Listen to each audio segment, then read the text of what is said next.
Totoko orders the same meal set. Others get rice piled up like a small mountain, but Totoko only gets a tiny portion. She asks and learns the owner gave her less because she's a woman. He thought she wouldn't eat much, but Totoko doesn't need this special treatment. Totoko says, "Excuse me, I'd like a normal portion please. I'm so sorry. People have different appetites. It has nothing to do with gender." Totoko always eats a lot, even after finishing the whole meal set. When she smells food from next door, she gets hungry again. But Totoko and her neighbor don't know each other. They only met once, in the elevator last night. They just said hello. It would be rude to suddenly ask for food, but Totoko never expected that just minutes after getting home her neighbor would ring her doorbell. Yuki says, "Sorry to bother you so late. Have you had dinner yet?" Even though she's the one inviting, Yuki seems more nervous than her guest, afraid the other might think she has ulterior motives. As an ordinary office worker who came to Tokyo from her hometown, Yuki's only hobby after work is cooking delicious food. The process of cooking carefully and arranging the food nicely makes her feel very happy and relaxed. She also likes taking photos and posting them online, even if no one notices. She doesn't care because more than getting attention online, she wishes someone in real life could enjoy her food. But her friends and family aren't around. Her close coworkers eat very little, just like her. It's hard to cook big meals for fun. What's worse, her boss sees her daily lunchbox and only says she'd make a good wife and mother. Yuki cooks because she loves it for herself, but people think it's for men. It's frustrating. Yuki feels her true intentions are misunderstood. Feeling upset, she starts cooking nonstop. Before she knows it, a big pot of braised pork rice is ready, but she realizes she can't finish it alone. Instead of feeling better, she feels worse. Just then she hears her neighbor coming home. She remembers their meeting in the elevator yesterday. Totoko was carrying 2 buckets of fried chicken and a big bag of snacks. Yuki asked if she was having a party, but Totoko calmly replied it was all for herself. The unexpected answer leaves Yuki speechless. Yuki thinks, she'll eat all that. Is this her normal meal? I really want to see that. The story returns to the present. The braised pork rice will get cold if not eaten soon. Yuki gathers her courage and invites Totoko to her home. She carefully explains she just wants to share the food. There's no other reason. Without saying much, Totoko thanks her, ties up her hair, and takes a big bite. Yuki sees Totoko doesn't say anything. Her head droops sadly. Yuki is about to tell her not to force herself, when she looks up and sees Totoko happily eating bite after bite. Totoko's silence is the best praise Yuki could ask for. As the plate of braised pork rice slowly empties, Yuki remembers why she loves cooking. I don't cook to be a good wife or mother. I cook because I want to make lots of delicious food and hear someone say this is good. Watching the whole plate disappear,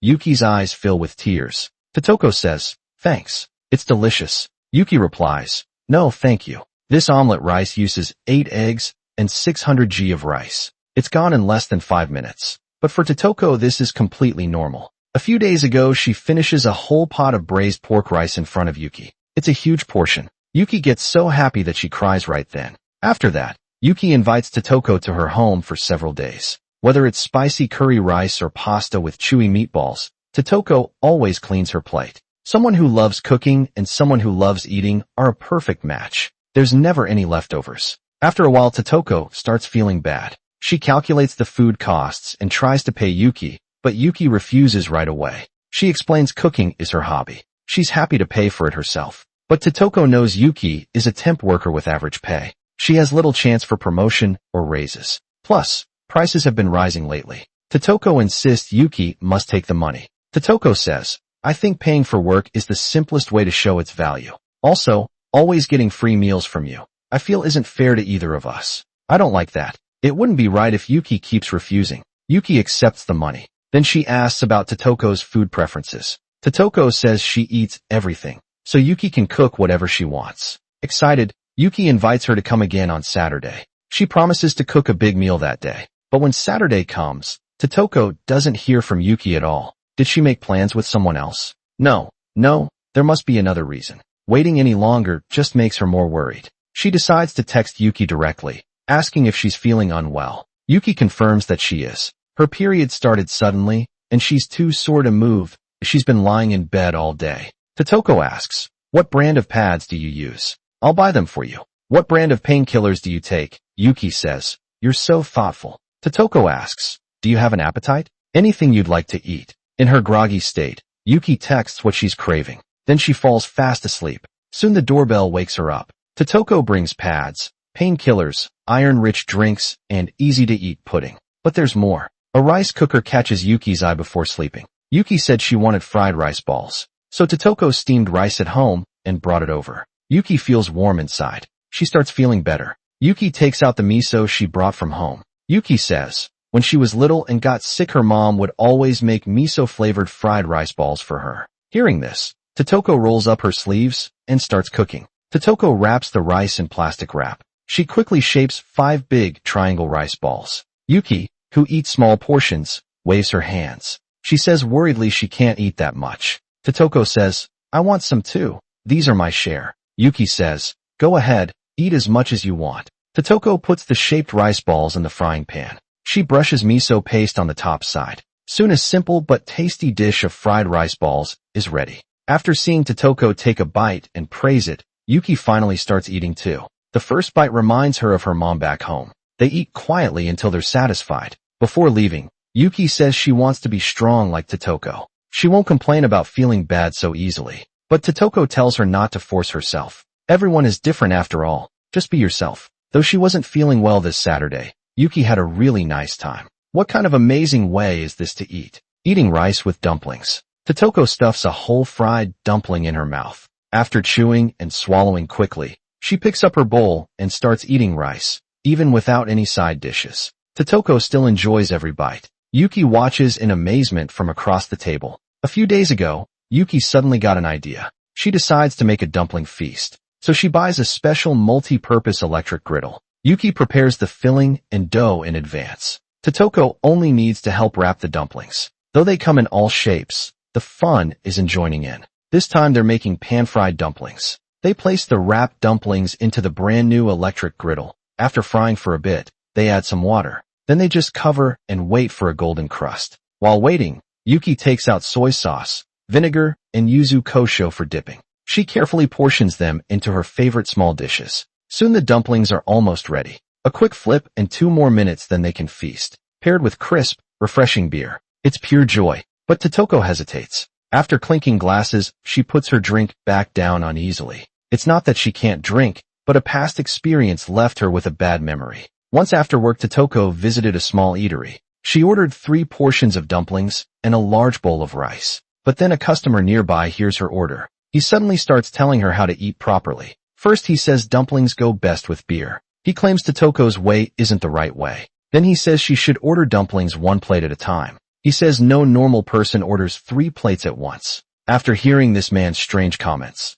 Totoko immediately orders a large draft beer. Then she drinks it all in one go. Totoko says, happy now. The man says, what's wrong with you? Check, please. The man is shocked by Totoko's boldness. But Totoko ends up hurting herself from drinking too much. When Yuki hears about this, she doesn't want to pressure Totoko to drink. But when Totoko sees how happy Yuki looks while drinking, she decides to try again. Maybe it's because Yuki is with her, or maybe because she doesn't drink it all at once. But Totoko feels like she's slowly getting over her past fear. Totoko smiles. Yuki says, you just smiled, didn't you? After the dumpling incident, Yuki still invites Totoko to eat sometimes, but unlike before, Totoko is either working late or has company dinners. She's turned Yuki down 3 times in a row. Yuki starts to wonder, does Yuki start to dislike her? She thinks carefully. Without food as their connection, they are just ordinary neighbors. She's not even sure if Totoko sees her as a friend. Yuki feels sad and upset.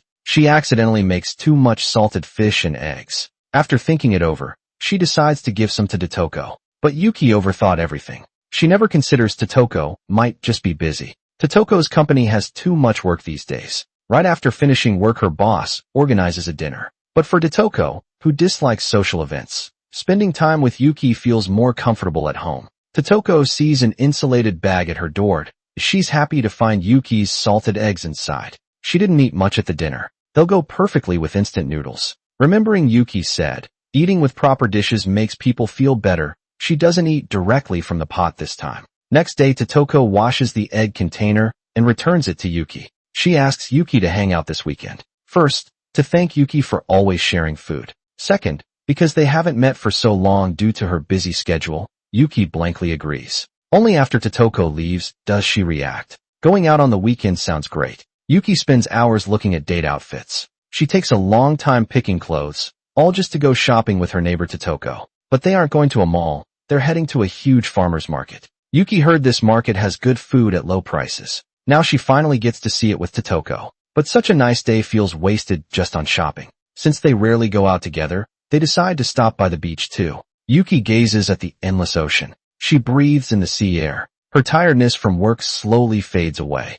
It's been so long since she felt this happy. She's still smiling. When they reach the market, Totoko snaps her out of it. Oh sorry, I was too happy and spaced out. Inside the market, Yuki gets excited all over again. The vegetables here look freshly picked. This morning she can even smell the earth on them, and the prices are super cheap. She'd never find deals like this near home. After browsing the vegetable section, they move to the seafood area. The fresh tuna looks amazing. They also find some seasonings they've never seen before. This place has everything they need. After walking around, they end up with 3 big bags of groceries. Just as they're about to leave, they spot ice cream at the entrance. Totoko has been here many times, but never bought any before. Now that Yuki is with her, she decides to try it this time. Totoko quickly finishes her milk-flavored ice cream in a waffle cone. The rich, creamy ice cream leaves Yuki completely amazed. That's amazing. Totoko says, your cone is melting. They both realize it's been a long time since they properly enjoyed a weekend. They promise to hang out together more often. This way their friendship won't just depend on sharing meals together. After getting off, Totoko looks at the pumpkin they bought and gets an idea. She suggests making it into pudding. Yuki asks, you mean using it as a bowl? Totoko first washes the pumpkin carefully, then wraps it in plastic wrap and puts it in the microwave. While that's heating, she starts simmering half a pot of milk with sugar on low heat. She adds 60 grams of sugar to the milk. Then she takes out the cooked pumpkin. She cuts it open at about 1/3 of its height. Next she removes the extra pumpkin seeds. She scoops out some pumpkin flesh. She mixes it with the milk and strains it. Finally, she pours the mixture back into the pumpkin and steams it for 60 minutes. And there you go. A delicious pumpkin pudding is ready. Eating just the pudding might be a little plain, so Yuki makes caramel sauce to go with it. Totoko is amazed and says, are you a genius? She cuts the pudding into pieces and pours caramel on top. It looks, smells, and tastes perfect.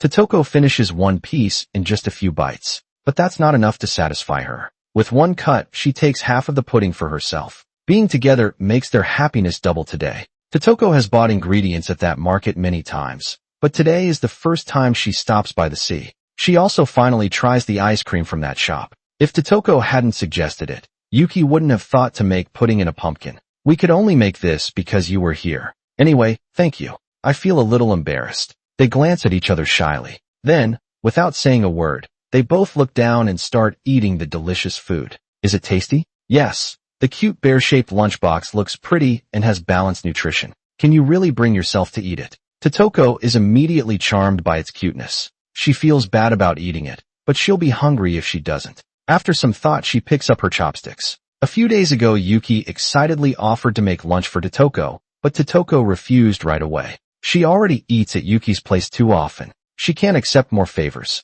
Also, Japanese women get the least sleep among developed countries. She doesn't want Yuki to overwork. Yuki quickly says it's no trouble at all. She has a half day off next week. She can make the lunch in the morning, then go back to sleep. It won't affect her afternoon work. Totoko can't refuse her kindness anymore, so she agrees. After eating Yuki's lunch, Totoko feels energized for work. She must thank Yuki for her thoughtfulness. Yuki reads Totoko's message and smiles happily, hearing coworkers talk about Christmas is coming soon. She wonders if she should ask Totoko to spend it together while grocery shopping. After work, her mother calls from hometown. She asks if Yuki is coming home for New Year. She needs to order holiday food based on the number of people, but Yuki doesn't answer right away. She wants to ask Totoko about her plans first, then decide. Tonight, she's having dinner with Totoko anyway. Yuki buys many ingredients to make oden besides common items like radish, squid, and fish cakes. She adds a creative new item. She puts egg inside tofu pouches,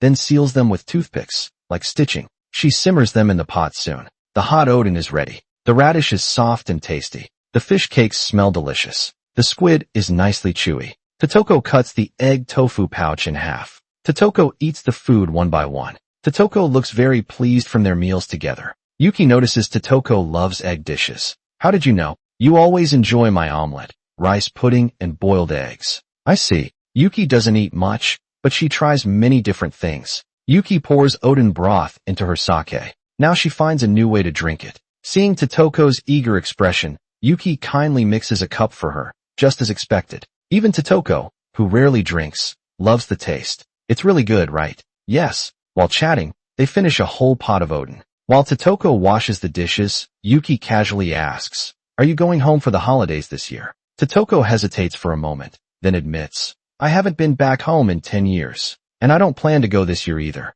Yuki senses sadness in her voice and doesn't ask further. Instead, she changes the topic to Christmas. Totoko says she's never been interested in Christmas and that work gets busier during holidays, so she's never celebrated with anyone. Hearing Totoko has no plans, Yuki gathers courage to invite her for dinner. Worried Totoko might misunderstand, she quickly explains, "I just want to cook Christmas food. I hope this won't bother you. I hope this invitation won't trouble you." Yuki says, "So if I'm not bothering you." Totoko says, "Thank you, I'd love to eat it." Yuki says, "That's great. I was nervous because I thought you might say no." Yuki's mom sends salmon roe rice from her hometown. It's a special treat only available this season. Yuki immediately calls Totoko over. She can't wait to cook it for her. Totoko knows these ingredients are expensive. She brings 2 nice bottles of wine as a thank you gift. While waiting for the rice to cook, they chat casually with each other. Through this conversation, Yuki starts to understand why Totoko hasn't visited home in 10 years. Totoko comes from a strict family, even though all 4 family members eat at the same table. Her father and brother get fancy meals, while she and her mom only get simple, cheap food. Her brother easily gets any toy he wants, but Totoko never gets anything, even when she cries for it. She even gets scolded for being selfish. After meals, her brother relaxes with comics, while Totoko must clean up. She often woke up hungry at night. She would sneak to the kitchen for extra food. When her father noticed he didn't care, he just complained about the noise. She eats freshly toasted bread quickly. As she eats, Totoko wonders why food should bring joy, but she only feels sadness while eating it. She thinks family members should be equal. Why does gender decide how they're treated? Staying here will only make her sadder. So after graduation, she leaves home to study in another town. Even when her father keeps asking her to return, she refuses to obey. During these 10 years away, Totoko tries all the foods she's never eaten before. But people judge women who eat a lot. They give her strange looks. Meeting Yuki changes everything. For the first time, Totoko feels accepted for eating so much. Hearing this, Yuki starts crying hard. It seems like Yuki accepts Totoko's big appetite. But really, Totoko has saved Yuki too. People always think Yuki cooks to be a perfect wife and mother. They assume she does it for her future family. Only Totoko sees it as Yuki's true passion. She doesn't judge Yuki by housewife standards. No one understands how much this means to Yuki. Totoko can't bear seeing Yuki cry so hard. She tries to comfort her. His stomach growls loudly. This makes Yuki laugh. "You're hungry. Let's eat." When they open the rice cooker, the sad mood disappears. The smell of rice makes them happy again. Totoko mixes the steamed salmon with the rice. Yuki makes miso soup with sendai wheat gluten. Finally, they add delicious salmon roe on top of their rice. Now it's ready to eat. The first bite tastes amazing. So good. After Totoko takes a bath, she hears her neighbor will bring snacks. She turns up the heat and turns on the heater so Yuki won't feel cold. Their houses are very close, but when the wind blows, Yuki still shivers. She feels warm inside the house. Totoko's home decor is simple and neat, just like her. The colors are black, white, and gray. All the furniture is extra large. Besides the big bed and large TV, a huge 550-liter fridge also stands out. Totoko pours 2 cups of hot tea. It goes perfectly with the freshly baked stolen bread. This is a special German Christmas treat. Though Christmas hasn't come yet this year, Yuki couldn't resist making it early. Totoko cuts the bread full of dried fruits into 2 equal slices. The first bite shows how soft and sweet it is. The bread is fluffy and delicious. Before Yuki can start eating, Totoko quickly finishes her plate. Totoko wants another piece right away, but Yuki wraps up the rest. Stolen has lots of oil and sugar, so they need to control how much they eat. Totoko gives Yuki a puppy-eyed look. Yuki can't resist and cuts her 1 more slice. This time Totoko doesn't eat it in 2 bites. She savors it slowly, bit by bit, to make the flavor last longer in her mouth. Making authentic stolen is very complicated. Just soaking and baking the dried fruits takes a whole month. Yuki doesn't have that much time, so she simplified the process. Hearing this, Totoko decides to make the real version with Yuki next Christmas. But Yuki doesn't seem as happy as Totoko expected next year. Will we still be together next year?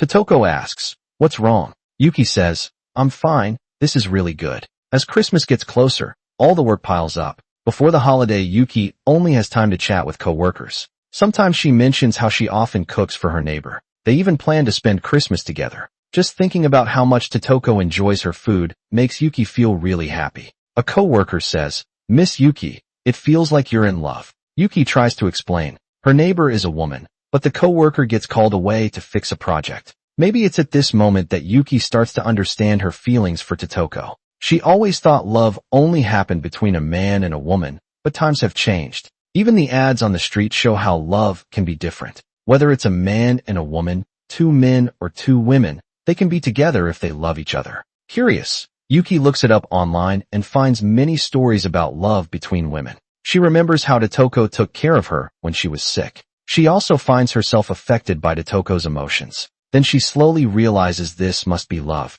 The weather gets colder. A hot pot of udon noodles warms the heart. First she adds udon to the boiling broth. Then comes tofu. A fried egg goes on top. Finally she adds a shrimp tempura. Now the meal is ready. Just as Yuki is about to enjoy Totoko's cooking, Totoko suddenly cancels their Christmas dinner plans. Before this, they had been counting down to Christmas every day. Even when they met in the elevator, they excitedly talked about their Christmas menu. But the day before Christmas, Yuki gets a fever. She has been working too much. Her body hasn't had enough rest. On top of that, she struggles with her feelings for another girl. It makes her anxious. The stress takes a toll on her. Now she's sick. She thinks medicine will help, but her fever only gets worse. She has no choice but to sleep and wait. In her dream, she goes back to elementary school. A friend laughs and says she likes 3 people at once. Then she asks Yuki if she likes any boys in class. Yuki has no idea how to answer. She just stands there frozen. In middle school, her close friends who always walked home together suddenly all get boyfriends. Only Yuki stays alone. She doesn't like anyone, so she becomes one of the few single girls at school. After starting work, the pressure to marry gets worse. Her parents keep telling her to find a good man and settle down. Even co-workers who barely know her warn her about getting too old. They push her to start dating and marry soon. All this makes Yuki feel suffocated. When she wakes up, tears roll down her face. She tries to calm herself down. Then she sees Totoko's caring text. Totoko says, Do you have enough medicine? I can bring you more if needed. Tell me if you need anything else too. Have you eaten? Do you have an appetite? Yuki only replies, I can eat. In less than 15 minutes, Totoko rushes to buy soft jelly snacks and yogurt for her. After making sure Yuki isn't nauseous, she quickly cooks a hot pot of udon noodles. Not only that, Totoko cancels her plans for a fancy Christmas dinner to save time. She does this so Yuki has enough time to rest and recover. Before leaving, Totoko thoughtfully helps Yuki put on a warm coat. She tells Yuki to call her anytime if needed. Even if it's late at night for hospital visits, she can come pick her up. Oh, and don't worry about washing the udon bowls. If you don't feel like it, she'll come back later to clean up. Facing Totoko's detailed care, Yuki can only say thank you, lost for words. After seeing Totoko off, she slowly enjoys the udon. The broth is rich and tasty. The noodles are soft and delicious. But more important than the meal, Yuki finally finds courage to accept she's different. I like Totoko. I like being with her. That's how I truly feel. About women, about Totoko. As long as I'm happy. The expensive beef at the supermarket usually scares people away, but Totoko surprisingly buys a whole pound just to celebrate Yuki's recovery. She also brings a bottle of fine wine and some rosemary for grilling. Seeing these special ingredients, Yuki feels excited to cook again. Luckily, there are still potatoes and zucchini at home. Yuki can't imagine how happy she'll be roasting all these together. It sounds so fun. Yuki gets to work right away. First, she seasons the high-quality beef with sea salt and black pepper. While the beef marinates, Yuki cuts the potatoes into chunks. She slices the zucchini thickly. Then she roasts them until crispy outside and tender inside. For the star of the meal, the beef, it's best cooked medium rare. Finally, she wraps it in foil to let the heat finish the cooking. Western meals need a touch of elegance, especially when choosing tableware. Yuki remembers when she first moved into this apartment. She went to a tableware shop and fell in love with a peacock green dinner plate. The porcelain was smooth, the color bright, and it cost less than 200 yuan. But with her small appetite, such a big plate seemed like a waste. After debating for a long time, she bought it, thinking, I'll use it someday. And today that dusty plate finally comes in handy. The beautifully arranged roast looks amazing. Even Totoko praises Yuki's great taste. The meal looks so pleasing to the eye. After everything is ready, Totoko starts eating with full focus. She takes big bites of beef. She almost finishes the whole plate by herself, but she's still only about 30% full. Luckily, Yuki is here. There's nothing to worry about. Yuki puts the leftover grilled meat on top of a bowl of rice. Then she adds a raw egg yolk right in the center. A simple but delicious beef rice bowl is ready. The egg makes the beef smoother and tastier. Totoko can't stop eating it. Tonight's meal makes up for the disappointment on Christmas, but Totoko feels a little sorry. A few days ago she wanted to buy a cooking tool as a Christmas gift for Yuki, but she didn't know much about these things, so she planned to ask Yuki first. But Yuki got very sick the day before Christmas. Totoko didn't want to bother her while she was resting, so she missed the best time to give the gift. Yuki is very touched when she hears this. To help Totoko feel better, she suggests they split the cost and buy some expensive ingredients they usually wouldn't buy. This way it can be a gift for both of them and also improve their daily meals. As expected, this perfect idea gets Totoko's approval right away. So what should we buy? Totoko takes Yuki to a hidden gem of a shop. The food here is good, but the owner once gave Totoko smaller portions just because she's a woman. This still bothers her a little, just as she worries it might happen again. She's surprised to see the owner now offers rice in 3 sizes: large, regular, and small. Customers can choose based on their appetite. This small change immediately wins Totoko over. Totoko orders a fried chicken set with large rice, while Yuki, who eats like a bird, picks a fried ham cutlet set with small rice, since thick ham is hard to find at home. Yuki almost never makes fried ham cutlet herself. When eating out, she always chooses dishes she can't easily make at home. Like kids trading toys, they try each other's food and enjoy the new experience. Maybe Totoko doesn't even notice, but since meeting Yuki, her quiet self has been smiling more. On their way home, they decide to make soba noodles on New Year's Eve, following the tradition, but before that a big meal is waiting for them. A few days ago they agreed to split the cost and buy some expensive ingredients as gifts for each other. Now they have a DIY seafood sashimi feast. Good ingredients need little work. Totoko spreads sesame rice on seaweed, adds 2 slices of rich tuna, rolls it up, and takes a bite. It tastes amazing. Yuki pairs hers with shiso leaves and sea urchin. The creamy texture is hard to resist. A sip of sweet spicy gin makes it even better. It's pure happiness seeing Yuki in high spirits. Totoko suggests staying up late tonight to watch the first sunrise by the beach tomorrow. Yuki says, that sounds perfect. Soon Yuki excitedly brings out snacks to munch while watching Kahaku Yuta Gassen and waiting for the New Year countdown. But her body isn't used to staying up, so she quickly falls fast asleep. Totoko gently covers her with a blanket. Totoko sees Yuki sleeping so soundly. Suddenly she feels sleepy too, so she lies down next to Yuki. She plans to rest a bit and wake up for the sunrise, but she sleeps until 6 a.m. the next day, even though she wakes Yuki up right away. It's too late to go to the beach now. They don't want the new year to start with regret, so they decide to try the park behind their apartment. Maybe they can see the sunrise there. Even on flat ground, they can still see a nice view, but they want to go higher. So, still in their pajamas, they start climbing the hill. They race against time to reach the top before sunrise. Every second counts, but near the end Totoko can't go on. Just a little more, come on. Holding hands, they finally reach the top, just in time for the beautiful sunrise. Orange light breaks through the clouds, warming their faces with its glow. Happy New Year. Let's have a great year together. She fries chicken thighs until golden, adds onion slices and cooks them soft, then slowly pours beaten eggs into the pan. Stir quickly and turn off the heat. Let it cook a little more with the leftover warmth. Finally pour this hot topping over a bowl of rice. A delicious and tender oyakodon is ready. Since watching the New Year's sunrise together, Totoko and Yuki have grown much closer. Whenever they have time, they get together to enjoy big meals. On the last holiday of the New Year season, they team up to make this oyakodon. As usual, Yuki waits to see Totoko take a big bite first. Only after Totoko shows a happy face does Yuki start eating. It's as if Totoko herself makes the meal tastier. But then Yuki remembers this dish used 4 eggs and expensive mitsuba. Her face turns serious again. During the New Year holidays, they spent almost all their money on food. With prices rising endlessly, their wallets can't take it anymore. Totoko feels the same way. When they're together, they always end up planning fancy meals. Their appetites have grown too. To save money in the future, they might have to eat together less often.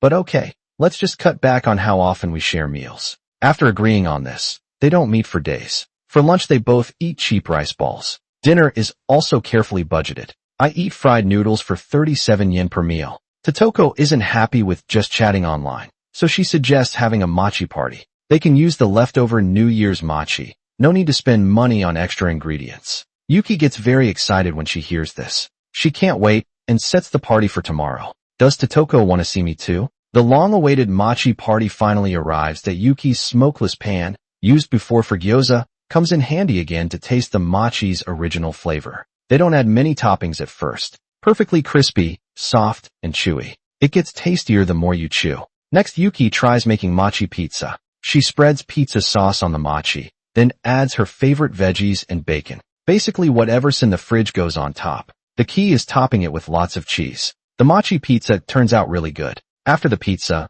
Totoko remembers a creative recipe she found online. It says mochi can also be used for desserts. All you need is butter, cheese, and honey to make it perfectly. Yuki has all these ingredients ready after 3 rounds of mochi. They're both too full to move. One rice cake has as many calories as a bowl of rice. They'll definitely gain some weight after this. But who cares? What matters is that Yuki realizes she's happy, not because the food is fancy, but because Totoko is the one sharing it with her. With her around, even a simple meal like today's feels special. If you suddenly get lots of yuzu, try making yuzu jam. You can spread it on bread for breakfast, or mix it with hot water on cold days. Add the seeds while cooking the jam. The pectin in them makes the jam thicker. With Totoko and Yuki working together, their first try at jam turns out great. They decide to share the extra jars with their new neighbor. After all, the neighbor gave them these amazing yuzu. Actually, the neighbor moved in days ago, but as next-door neighbors,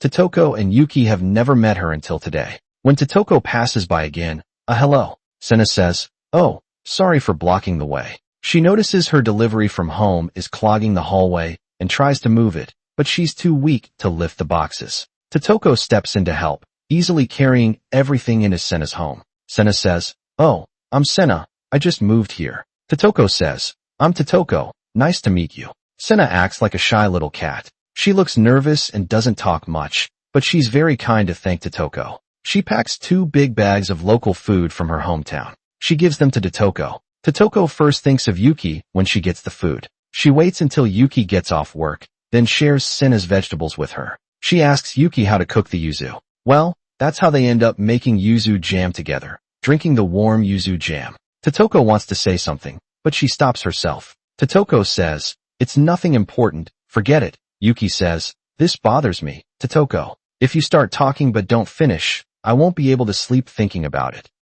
You can make cabbage rolls, right? Yeah. Totoko remembers last Christmas Yuki wanted to make this dish, but she got sick and couldn't do it. Now Sena's vegetables include cabbage. It's perfect for making rolls. Totoko doesn't mention Christmas, but Yuki understands right away. Totoko wants to make up for her own regrets. Let's make the most delicious cabbage rolls ever. Soon their day off arrives. Before going to buy ingredients for the rolls, Totoko takes Yuki to greet their new neighbor. Yuki says, "Oh, hello, I'm your neighbor." Sena replies, "Sorry for not introducing myself sooner. I'm Sena." They share some yuzu jam with Sena and thank her for the vegetables she gave them. Sena seems a little nervous. Yuki warmly invites her to eat together sometime, but Sena declines. "Oh sorry, I'm actually really busy right now." I'm really sorry." Yuki realizes too late that she shouldn't have said that inviting someone to eat so quickly after meeting them might make them feel uncomfortable. Totoko says, "Some people might feel that way, but I was really happy,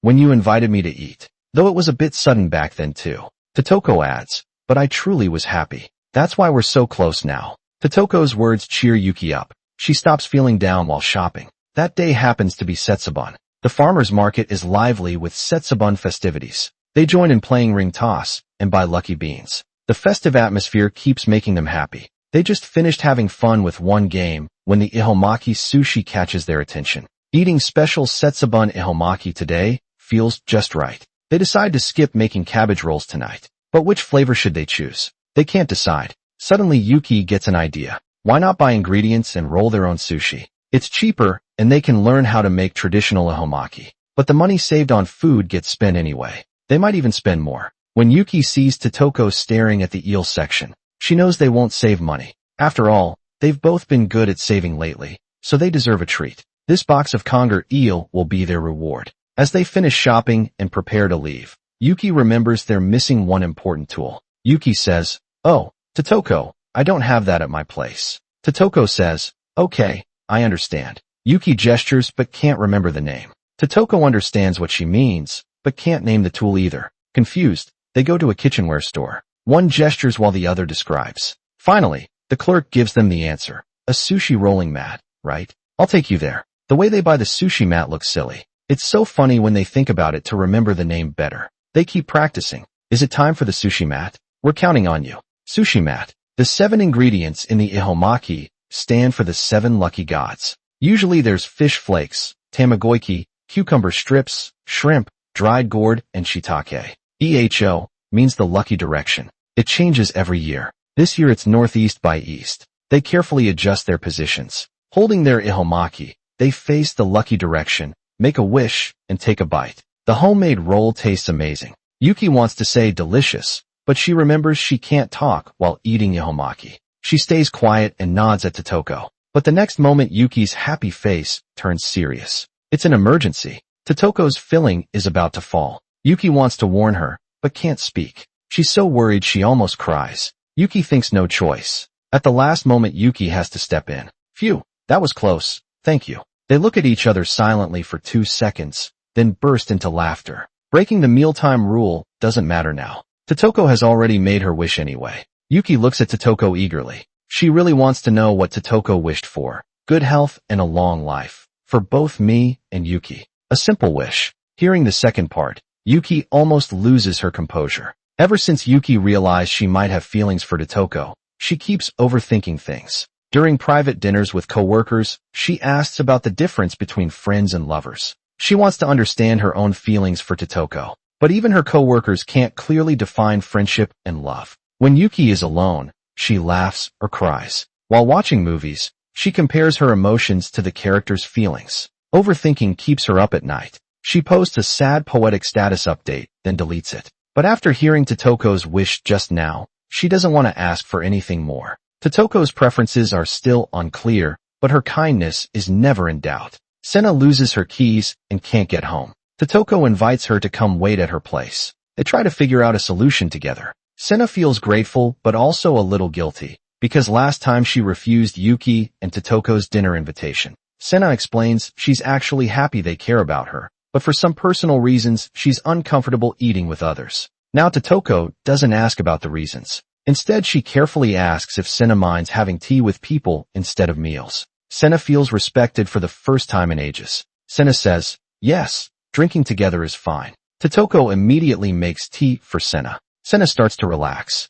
She takes off her heavy coat. This simple action helps her find the lost keys. Turns out she put them in an inner pocket to avoid losing them, but she forgot to check there earlier because she rarely uses that pocket. Totoko smiles happily at this. Senna says, I should get going now. After seeing Senna off, Totoko goes to Yuki's place. This time they're finally going to make the cabbage rolls they've been wanting to try. They peel off the outer leaves of a cabbage. They boil the leaves in hot water to soften them, then drain. Next they mix chopped cabbage hearts with ground pork for the filling. They place the meat mixture on the leaves and wrap them up. They use toothpicks to secure the ends. They make sure the filling doesn't spill out. This is important for the final result. Totoko and Yuki successfully make 4 big cabbage rolls. Only one step remains. They add tomato soup from a can. They simmer the rolls in this broth after about 20 minutes. When it thickens, they turn off the heat. Yuki cuts a small piece to taste. She nods happily after 2 chews. The cabbage leaves are sweet and tasty. The meat inside becomes extra tender thanks to the cabbage hearts. The cabbage Senna gave us is sweet and delicious. After meat dishes, let's have some veggies. Today, Yuki makes herself a simple cherry, tomato, and cheese ball salad. She also mashes avocado to make an avocado salad. 2 side dishes without using the stove. Finally, she pours a big glass of cold beer. Everything looks perfect. Her movie snacks at home are ready, but she's not watching alone. Her online friend Yako joins her through the screen. It turns out that since Yuki realized her orientation, she started learning about this community through movies. She also asked Yako to recommend many films. Seeing Yuki's strong interest, Yako invited her to watch movies together online. They scheduled it for today. Yuki prepares snacks and drinks, waiting in front of her tablet for Yako to come online. Yuki checks Yako's profile. The first line shows an unfamiliar term, asexual. Before Yuki can think more about it, Yako sends a message saying the movie is starting. Hey, can you hear me? Wow, first time hearing your voice. I'm so happy. Then cheers. This is Yuki's first time watching a movie together like this. It feels very new to her. They don't turn on video so they can't see each other's faces, but they use emojis in the chat to share their feelings. After finishing the movie, they still want to talk more. They refill their drinks and keep chatting. Yuki gathers courage to share her worries. She says she's never liked any boys growing up, but always thought she was straight. She always thought she should like men. But after spending time with Totoko, she starts to feel attracted to women. After watching some movies, she realizes she's not like the gay characters. She might not be a typical lesbian. Actually, it's not just Yuki. Yako on the screen feels the same way. Yako has known. She likes women for a long time. She's even dated girls before. But what makes her different is she's also asexual. She doesn't feel physical attraction to partners when she sees sex scenes in books or movies. She questions herself, just like Yuki. She wonders if she's a typical lesbian. But here's the thing, people are all different. So you are just you. Your feelings are never wrong. If you don't see yourself in TV or movies, it's because there aren't enough characters like you. I wish you could see more diverse gay characters in shows. So take your time, don't rush. I hope you find an image that truly fits you. After hearing this, Yuki starts to feel lighter. Her mood brightens, but at the same time, Totoko becomes very anxious. After a phone call, she feels extremely worried. She either stares blankly at her phone or secretly listens to a group of aunties chatting. After work, she stays in her car, instead of going upstairs. She sits there looking upset. Yuki notices Totoko seems troubled, but she doesn't ask directly to be polite. Even after getting off the elevator, Totoko still doesn't share what's bothering her. Yuki starts to feel concerned. She even loses her appetite for dinner. When she sees a show about donuts, she suddenly feels like making some too. She realizes she's made way too much dough. How will she eat all these donuts? As she hesitates about inviting Totoko over, she hears voices from the balcony. She peeks outside. Totoko and Senna are talking next door. Yuki invites them both inside. They start working on the unfinished donuts. First they divide the dough into small pieces. Then they poke a hole in the middle. Using their index fingers, they gently stretch the hole in circles. This makes the opening bigger, so the donuts won't stick or lose shape while frying. Finally, they heat oil on low heat. Put the donuts that have risen twice into the oil, one by one. Fry both sides until golden. Finally, sprinkle powdered sugar on top, and they're done. Freshly fried donuts have a crispy outside and a soft inside. They're just the right amount of sweet. One bite makes you feel completely comforted. They know Senna isn't used to eating with others. They don't think she's being difficult. Instead, they kindly make her milk tea. Senna, do you want to take some donuts home later? Can you eat them at home? Senna says, yes, I can. If I'm alone, may I take some? Of course you can have them for breakfast tomorrow.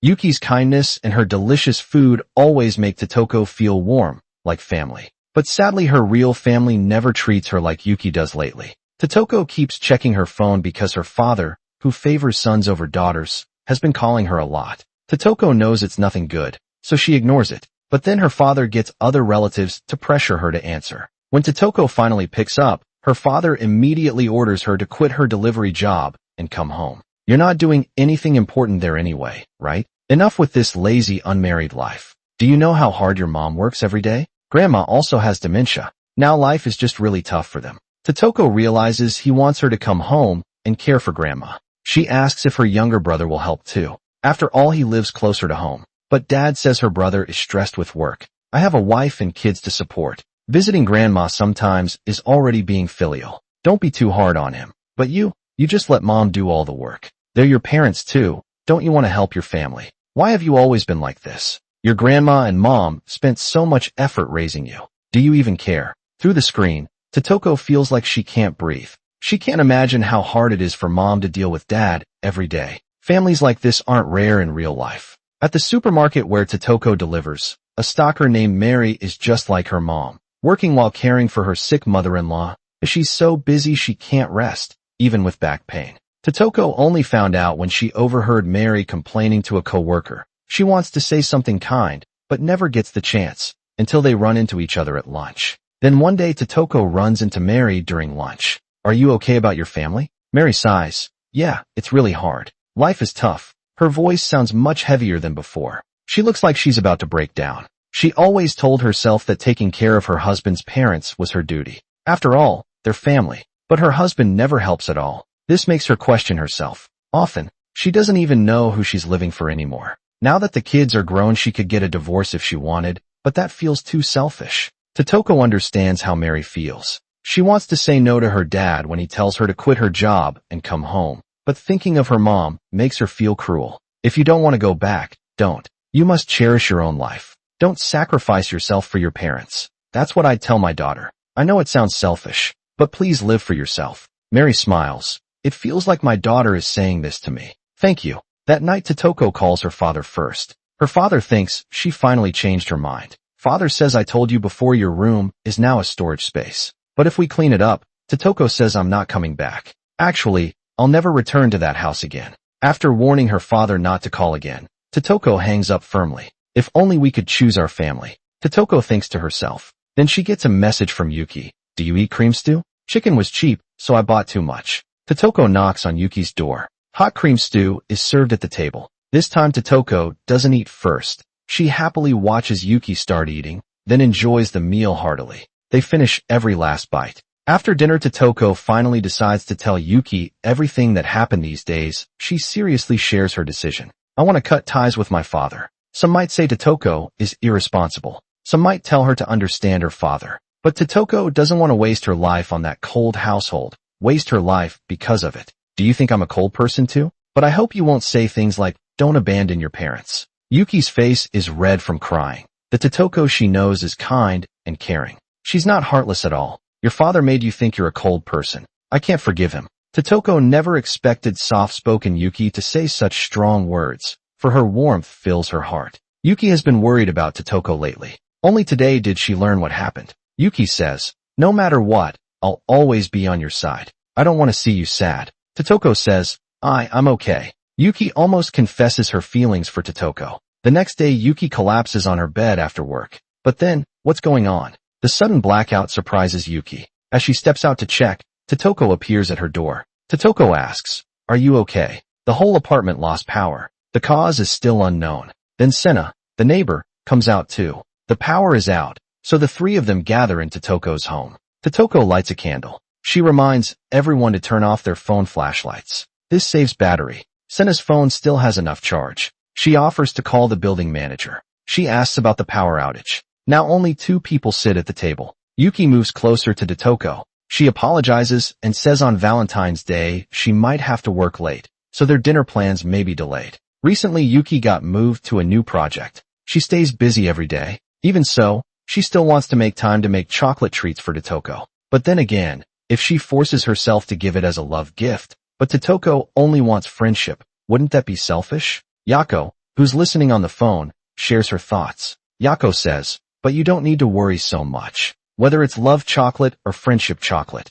you just want them to enjoy something sweet you made. Isn't it enough to feel this way? I think enjoying time alone together is what matters most. With Yako's encouragement, Yuki finally gathers courage. She invites Totoko. Yuki says, I want to make desserts on Valentine's Day. If you're free, would you like to try them? Totoko quickly agrees to meet. Back to the blackout night. They learn that on Valentine's Day they'll meet after Yuki finishes work. Totoko understands. She tells Yuki not to stress, noticing Yuki wears only a thin shirt. Totoko gives her own warm jacket. She watches Yuki put it on with care by candlelight. She spots lint in Yuki's hair. Totoko says, excuse me, then gently removes it while Senna steps away to call. The room fills with a sweet mood. Not wanting to interrupt, Senna says she'll go home for dinner. The staff told her it's just a wiring issue.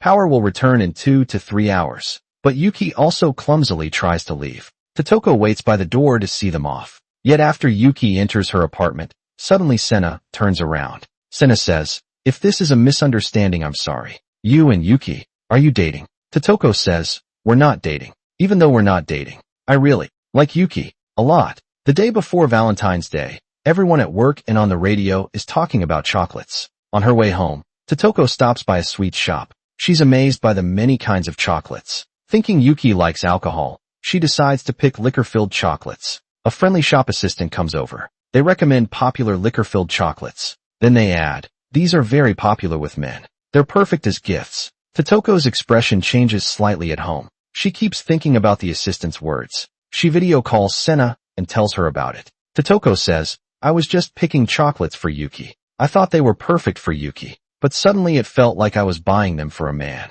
In that moment, I realized my excitement about giving Yuki chocolates just disappeared. Before this, Totoko just thought Yuki was someone special to her. But after Senna asked that question last night, Totoko slowly realized they could have romantic feelings for each other. Totoko says, "In my short life, I've never met anyone like Yuki before. She's someone I want to be with forever, even if I like Yuki. I don't know if she wants to date anyone, and I don't know if she likes women." Senna says, "But I'll always support you." Totoko says thank you. Slowly, Totoko finally understands Yuki's hesitation. Senna says, "Don't worry. If Yuki didn't like you, she wouldn't rush to buy ingredients right before the supermarket closes after work, and she wouldn't stay up late just to make you a chocolate cake." Totoko cut ties with her father, but he keeps sending letters pushing her to quit her job and care for him. Totoko never gave her father her address. Her aunt must have told him. But when Totoko calls to ask, her aunt acts like she's just helping. Aunt says, "I think there's just a misunderstanding between you two.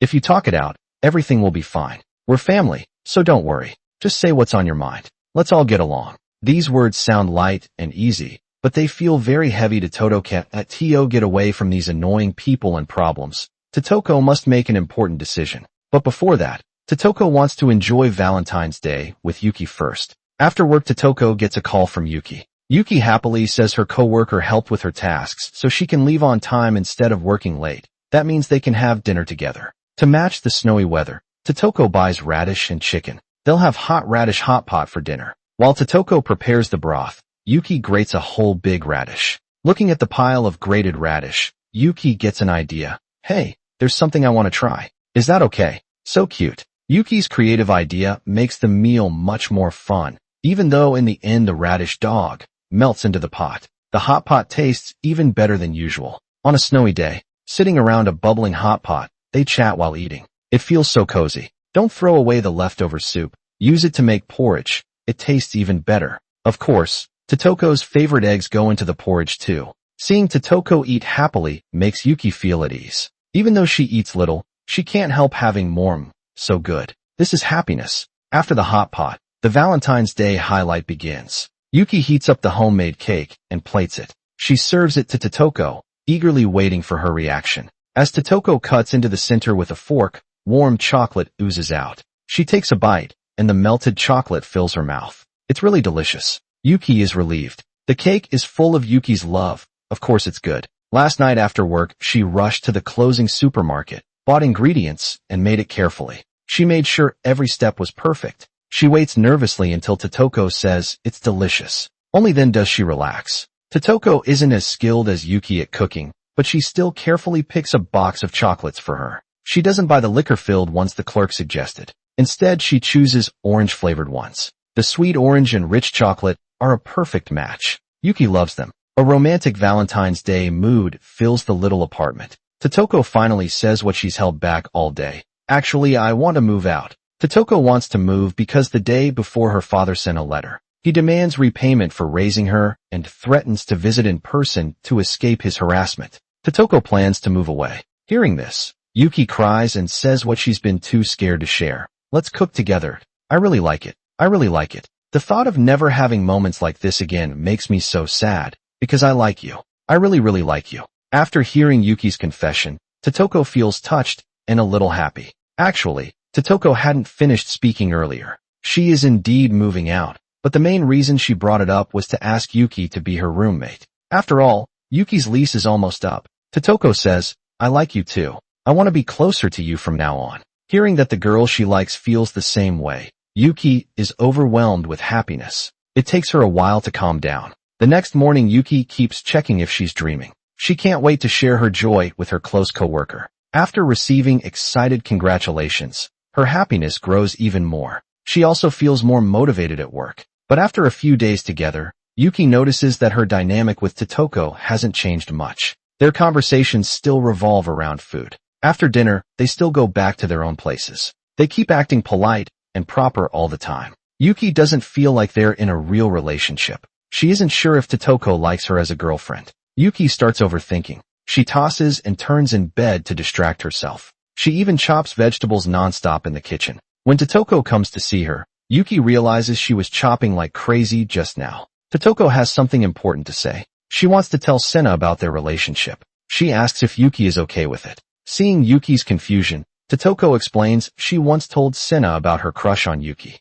Now that they're together, she wants to share the good news. But since she isn't sure if Yuki minds their neighbor knowing she comes to ask for permission, Yuki doesn't mind at all. In fact, she's happy to hear Totoko talked about her before. But still, does Totoko really like her romantically? Totoko says, I see you as my girlfriend. I truly like you. If you're not used to this relationship, if you're uncomfortable or worried about anything, please tell me. Yuki says, okay, thank you. After getting a clear answer, Yuki finally relaxes. Opening up in a relationship really makes the other person feel secure. Besides, Totoko truly adores her. She's just not great at dating, since it's her first time. Yuki always posts photos of her meals online. So Totoko, who never used Instagram before, makes an account just for her, and she only follows Yuki. Yuki says, so that account liking all my posts lately is you.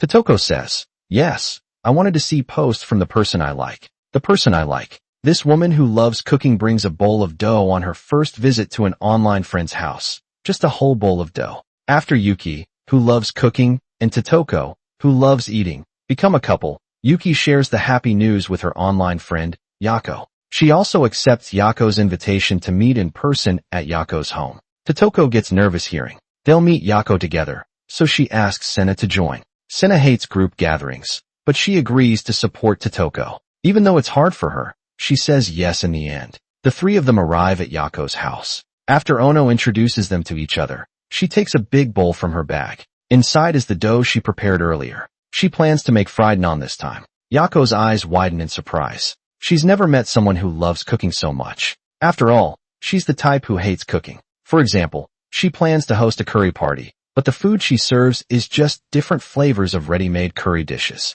Plus, she doesn't even have a rolling pin at home. If Ono wants to make naan, she'll have to use other tools instead. Everyone's way of living deserves respect. Ono and the others don't mind at all. They even have fun while cooking. When Sena shapes the dough into a monster-like form, everyone praises her creativity. Yako even tries to copy her. The four finish shaping the dough amid laughter. Next, the task of frying the naan is given to Ono and Sena. Meanwhile, Totoko and Yako make lassi buttermilk with the ingredients Sena brought. Wanting to know more about Ono, Totoko asks Yako how she first met Ono. Yako says she started following Yuki about 5 or 6 years ago. She loved Yuki's food posts because they looked so delicious. Totoko nods in agreement. She even says seriously that Yuki should have published a cookbook by now. As they chat, it's time to eat. Totoko takes a bite of plain naan. First, after tasting it carefully, she spreads curry sauce on it. Yako, seeing her eat for the first time, can't help but notice how much she enjoys the food. Suddenly Yuki remembers she forgot the toppings. Yako quickly brings cheese, fried onions, and a soft-boiled egg. Yuki had asked her to prepare these earlier because Totoko loves runny eggs the most. Yako says, "Are you a curry party genius?" Totoko says, "Yuki is the genius." Yuki says, "I'm not that good." "What a perfect couple," someone remarks. Meanwhile, Sena quietly sips on the lassi. Even though she can't eat with them, she enjoys chatting around the table. It feels nice. Halfway through the meal, Yako and Yuki start drinking like party lovers. Just drinking isn't enough for them. Yuki says, "It would be even better with ice cream." Hearing this, Totoko quickly responds. She says she can go to the store to buy some. Sena sees this and follows her out. Both shy girls say they enjoyed the gathering. They also feel comfortable around Yako. Sena says, "Actually, I don't hate talking to people, but because I can't eat with others, I grew distant. That's why today was great." Totoko agrees. "I think so too." The group eats and drinks until the party winds down. Yako packs some food for Sena to take home. After saying goodbye, they watch the three leave. After this gathering, Totoko and Yuki start feeling something romantic. Sena has a strange condition. She gets nervous and sweats when eating with others. Even delicious food makes her lose her appetite. She can only eat when alone. This condition is called dining phobia. As a child, her small stomach made her eat slowly. Classmates on duty would scold her for being too slow. Teachers would yell at her for wasting food. Growing up, she feared group meals. She worried about not finishing her food or ruining the mood. This made her avoid social gatherings. But today she feels happy and accepted. When she grows up, she feels nervous. Every time there's a group meal, she worries about not being able to finish her food, or if she doesn't eat at all, she fears ruining the meal for others. At home, she manages to eat with her family, but her family believes eating a lot is a blessing. If Senna eats little, they think she's dieting to stay pretty. Even after explaining her small stomach many times, they still urge her to eat more over time. All this makes her afraid of group meals. It also affects her social life. That's why she quit her job and stays in her apartment. Her family sends boxes of fruits and vegetables telling her to eat well, but their care only adds more pressure. If she hadn't met her neighbors Totoko and Yuki, she might have stayed closed off forever. They never judge her for her picky problem. Instead, they treat her normally and include her. They even introduce her to new friends. Even if she can't eat, Senna can still join their meals at her own pace. When others eat, she sips a drink nearby. After the meal, she takes leftovers home to eat slowly alone. Senna just can't eat with others, but she really enjoys being with friends chatting freely around food. After meeting Totoko and Yuki, she no longer feels judged. For the first time in years, she feels the joy of sharing a meal. Her happiness doesn't stop there. That night, Yuki plans to make a dessert using Totoko's marshmallows, so she invites Senna over again. Senna brings cocoa powder to share. It pairs well with the dessert and can even be drunk with marshmallows. The dessert is simple to make. Yuki cuts chocolate into small pieces and spreads them on a plate. Then she adds marshmallows and bakes them briefly at low heat. Finally, she sandwiches them with cookies. The delicious stuffed cookies are ready. They even stretch when you take a bite. Seeing Totoko and Yuki enjoy them, Senna feels happy too. Before, she avoided strange looks and never sought help. But Totoko and Yuki's kindness gives her the courage to finally face her fear of eating with others. Senna says, "I still want to see a doctor. Why can't I eat in front of others? How can I eat with people? I want to fix this problem." Totoko says, "I support you." Yuki says, "Me too." Senna says, "Thank you." With their support, Senna goes to the hospital the next day. The doctor tells her that her eating anxiety is a type of social anxiety disorder. With therapy or medicine, she can get better, and some patients have already recovered. Hearing that she can be cured,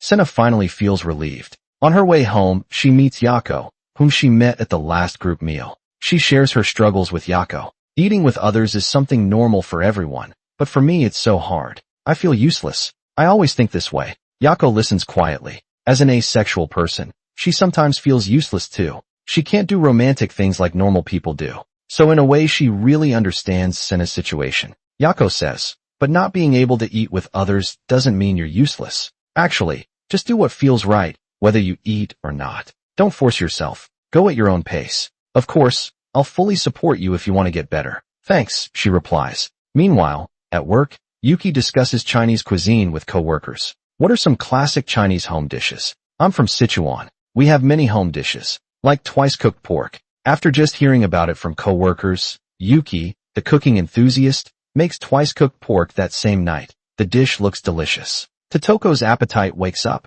She quickly finishes the Chinese dish. After the satisfying meal, Totoko suddenly suggests taking Yuki to a fruit-picking farm. Soon, turns out, yesterday Totoko asked neighbor Senna for dating advice. Having little experience herself, she worries about being a bad partner and making Yuki feel insecure. But Senna thinks they're already great together. Senna thinks they're already a great couple. As an outsider, she can see how much they trust each other. But if they want to grow closer, maybe they should go out together sometime. Totoko takes Senna's advice seriously. She then suggests to Yuki a trip to a pick-your-own farm. Yuki says, "I'd love to go." Totoko asks, "Really?" Yuki is thrilled by the idea. Since they'll soon be busy with moving to a new place, now is the perfect time to take a fun day trip together. She flips through the brochure carefully and picks the vegetable picking activity to make the outing extra special. Totoko quietly plans everything. She even notes down nearby restaurants with good reviews. But then Yuki texts her suggesting they bring homemade lunch.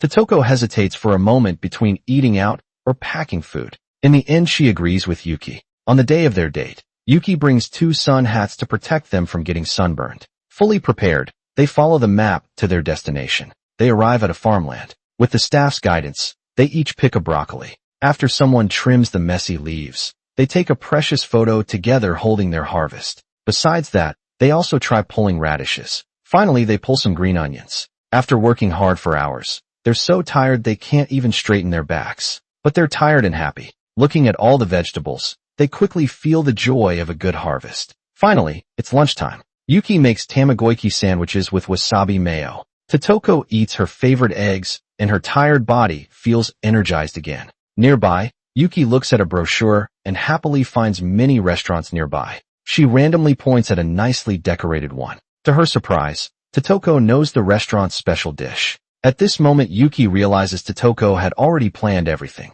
It was Yuki's idea to bring lunch that messed up Totoko's original plan. Totoko doesn't want Yuki to feel bad, so she says homemade lunch is much better than eating out. Then she quickly changes the subject. But when they get home that night, Senna says something. It makes Yuki feel guilty again. Senna asks, "Did you go strawberry picking today?" Because Totoko mentioned wanting to invite you to pick strawberries. That's why I asked. Yuki says, "Oh, I see." So Totoko originally wanted to go to a strawberry farm, but because Yuki suggested picking vegetables, they went to a vegetable farm instead. Yuki didn't realize Totoko kept giving in all day. Is it good or bad when couples are too polite? Since dating, Totoko never says what she wants. She always goes along with Yuki's ideas. When Yuki wanted to pick vegetables, Totoko dropped her strawberry picking plan right away. When Yuki wanted to bring homemade lunch, even though Totoko had picked a nice restaurant, she just agreed. Totoko needs an apartment with parking, but she looks at places near Yuki's work first. Yuki finally realizes Totoko always puts Yuki first.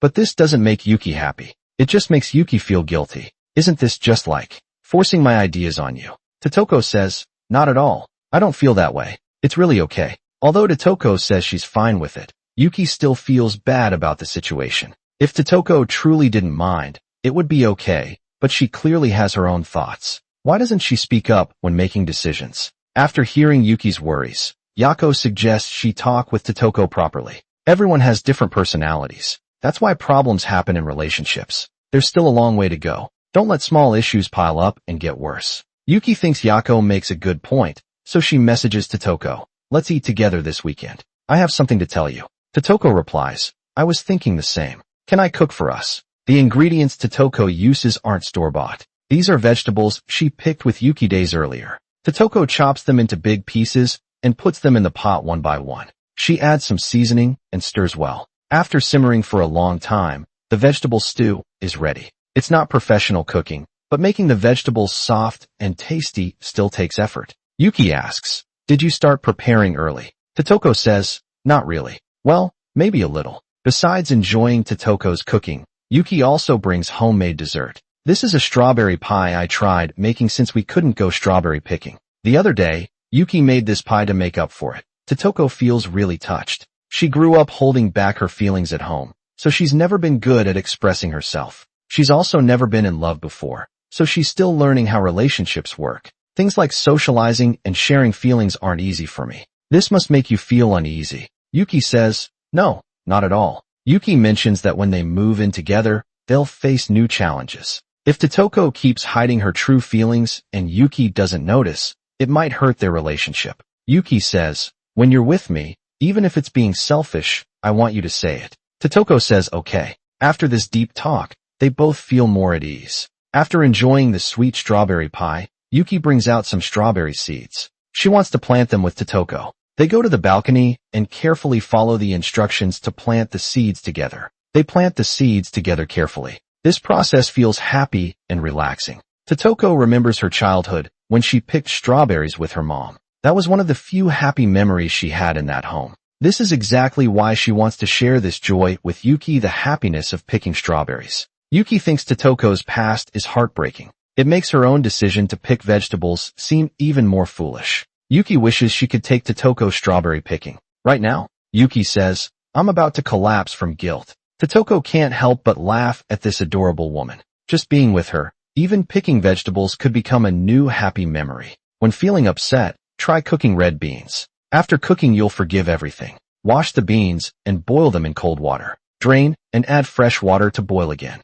Remember to skim the foam occasionally. Repeat 3 times until beans turn soft. Finally, add lots of sugar. Simmer on low heat for 30 minutes. You'll get sweet, sticky bean paste. Great with toast or ice cream. It tastes delicious either way. This dish is simple to make and hard to mess up. It just takes a lot of time. But that's exactly why Yuki finds peace in making it when she's upset. Lately, she and Totoko have been stressed about finding a place to live. They've saved some listings online that fit their needs, but when they ask about them, they learn it's hard to rent those places. Landlords prefer families, relatives, or couples. Couples must be serious and planning to marry. That's the only way. But Yuki and Totoko's relationship isn't something they can openly share. The agent asks, "Are you two friends?" Yes. Even if they didn't hide their relationship, it wouldn't help. Same-sex marriage isn't legal in Japan. Without a legal bond, they're seen as unstable. On the way home, both are lost in thought. Yuki keeps thinking about it even after they get back.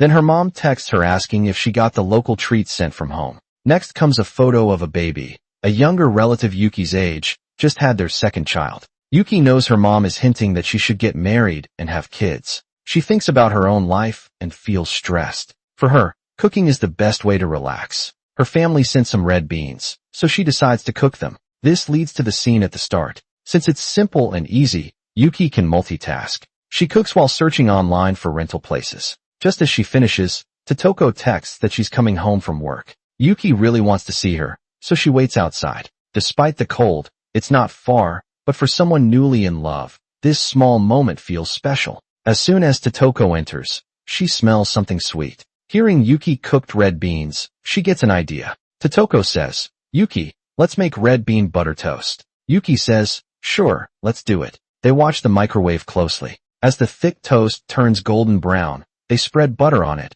and add the red bean paste. "Is this enough, or should we add more?" "Please spread it all over. Just wait a few minutes." The crispy red bean butter toast is ready. The salty butter balances the sweetness of the red beans. One bite is incredibly satisfying. Besides this, they pair red beans with ice cream. Then they sprinkle roasted soybean flour on top. It's another amazing treat. Even though the apartment hunt isn't going well, the delicious food seems to cheer them up. Yuki's cooking just has that magic. "Totoko, your words make me so happy because I've always thought this way." "Thank you." Yuki, who loves cooking, and Totoko, who loves eating, host a takoyaki party. They invite Mary, who hates cooking, and Senna, who doesn't like eating much. The four haven't met in a while. They start by clinking their glasses excitedly. After some small talk, the takoyaki machine is almost heated up. They start the first batch right away. Chef Yuki pours the batter into each little hole. Then assistants, Totoko and Senna, sprinkle octopus pieces and cabbage on top. Even though Mary isn't helping, this machine can cook 24 takoyaki balls at once. It was actually provided by her. Now comes the exciting part. Time to flip the takoyaki. Under everyone's watchful eyes, Yuki flips the takoyaki balls. They come out perfectly round, with no dents or holes. Senna watches eagerly, wanting to try the next moment. Amazing. Senna's pretty good at this too. Encouraged by everyone, Senna grins like a happy child. She gets really into it. The first batch cooks quickly. Yako can't wait and takes a bite, but eats too fast and burns her mouth with a yelp. Can't help it. Takoyaki just makes you want to eat them whole right away. Since seeing the doctor last time, Senna's fear of group meals has improved. Seeing everyone enjoy the food, she carefully picks up one takoyaki for herself. The others give her space, not staring at her while she eats, until Senna burns her tongue too. They finally look at her with concern. "Are you okay? It's hot, but so delicious." Seeing Senna relax, they naturally start round two.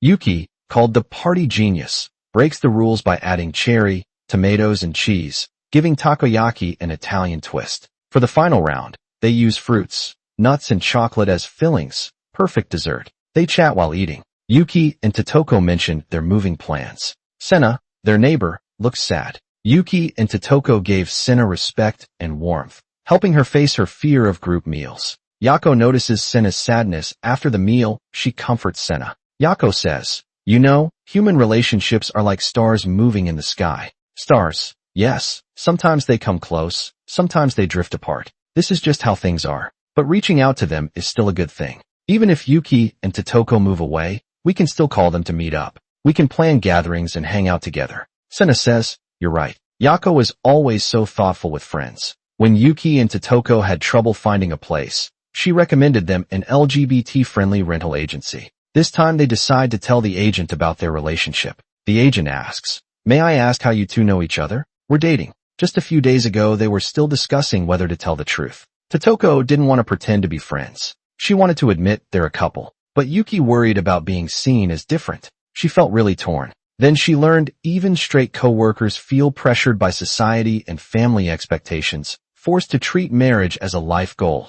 That's when Yuki realized we don't have to live by others' opinions. Accepting yourself is what matters most. After careful thought, she agrees with Totoko's idea. With the agent Yako recommended, they truly understand how hard it is for LGBT couples to rent. This makes Yuki feel safe enough. The agent says some landlords are biased. They think same-sex couples break up quickly and worry about unstable rent or lease terms, so they refuse to rent to them. But if that's the case, isn't it the same for straight couples? They might break up too. Any couple could break up, no matter what. To help you two find the perfect place, we'll do our very best. Don't worry. Thank you. The next day, Yuki scrolls through her phone board. Suddenly, a message makes her eyes widen. The reason she's so shocked is that the agent found them a good apartment. This means she can finally live with her partner as a couple. They faced many hurdles at first. Finding a place was hard until they went to a friendly agency. Now they finally have a home. To celebrate, Yuki decides to make a special, complicated dish this weekend. This weekend is going to be special. Besides the classic Japanese croquettes, Yuki also wants to try making crab cream croquettes. After cooking onions with butter, Yuki generously adds a whole can of crab meat. Then she mixes in mashed potatoes and flour one by one. She adds milk and simple seasonings, stirring while heating until it gets thick. Then she puts it in a container and cools it in the fridge.